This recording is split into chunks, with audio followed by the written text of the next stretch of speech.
All right, we have to look at some things, critical warning signs about memory loss and when it becomes critical, okay? When you have to stop denying, or she has to stop, or he has to stop denying with a forced laugh that maybe, oh yeah, I just forgot that. Oh yeah, we did talk about that, didn't we? No, that doesn't pass the smell test, as I say, okay? You notice the faraway confusion. They're not remembering it. There's maybe even a flash of panic that they don't know what you're talking about, and they're trying to brush it off and they're trying to hide it. And they know in their mind that you never talked about it, but you did. And all of a sudden you find yourself wondering about this. Is this a crisis? Do they have dementia? Am I going to get dementia because they have dementia? Don't go down that road yet.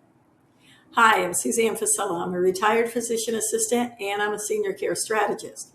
And I'm going to show, and what I do is I do show exhausted family caregivers how to break this constant crisis management cycle that they're in and step into confident leadership. Okay, protecting your loved ones while completely owning your own life and not losing it to caregiving. So ignoring early confusion because you want to avoid any kind of conflict is making a mistake. Okay, when you allow the senior to deny or kind of laugh it off, you're heading in the wrong direction because something's going to happen eventually. It's going to be an emergency room visit. It's going to be an intervention. It's going to be a family fight. It's going to be something. So the greatest mistakes we can make is confusing any sign or assuming that any sign of confusion or memory lapse means dementia. Oh my gosh, mom's getting dementia, and you start to panic. You don't need to panic. There are other reasons why people have memory lapses, okay? But let's talk about normal aging and true cognitive decline, okay? So misplacing car keys or forgetting why you walked into the bedroom happens to everyone, all right? It might happen more often to people as they slow down. But true cognitive impairment looks completely different. It looks like an absolute inability to retrace basic physical steps to locate those missing keys. They do not know where to go. It looks like completely forgetting the actual function of everyday household objects, like the microwave or the clock. That's number 2. Number 3, it looks like getting disoriented and lost while walking or driving in a neighborhood, especially in one they've lived in for 10 years. It's panic is what it is. 1, 2, 3, it's panic. They don't know what to do next. They are frozen. So knowing these baseline operational metrics are going to protect you from prematurely saying they have dementia. Now, before we look at the difference between dementia and sudden emergencies, take a second to hit that subscribe button, give the video a thumbs up or share it. This tells YouTube to send it out to more people, caregivers that are going through this exact same thing right now, because we're never alone in senior care.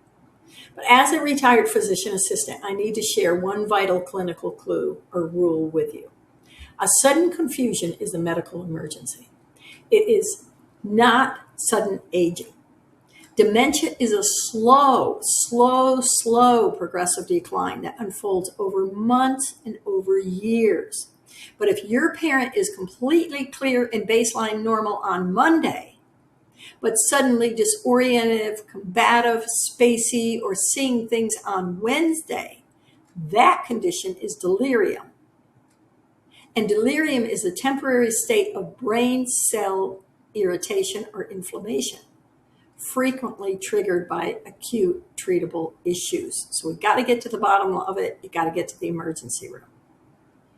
On another note, you have things like a urinary tract infection, severe dehydration, or an adverse interaction from a daily prescription. That can cause sudden delirium. It's sudden. It's a sudden mental shift. That means you've got to get to the emergency room. We got to figure out why the brain is blowing up. But if the issue is a slow decline And your parent will hide it using a behavior, as we all know, called social preservation. They utilize deep ingrained social habits to mask the memory gaps, and they're slow. We're going to need a physician to evaluate them and determine with certain tests if they have mild cognitive impairment or dementia. So it is diagnosable. So never let a brief moment of social masking override what you already know. Something's not right. You cannot fix neurological memory lapses by debating them, by laughing it off with them. It has to be talked about. The immediate anger that they feel, the shame, the defensive fights are going to come at you. So expect them. But in true leadership, we can tactically communicate certain frameworks that help. First, we're going to stop correcting, saying, Mom, we already talked about that. Dad, I said I was taking you to the park today. We talked for an hour about this.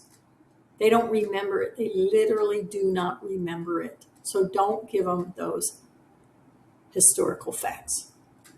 What they need is emotion. They need you to be not the pressure cooker, but the pressure release valve. Their brain is damaged. They're not getting reality.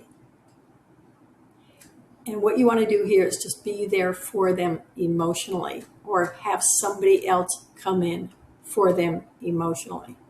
It is the saddest thing in the world to have to tell somebody that they're losing their memory. They know that they are.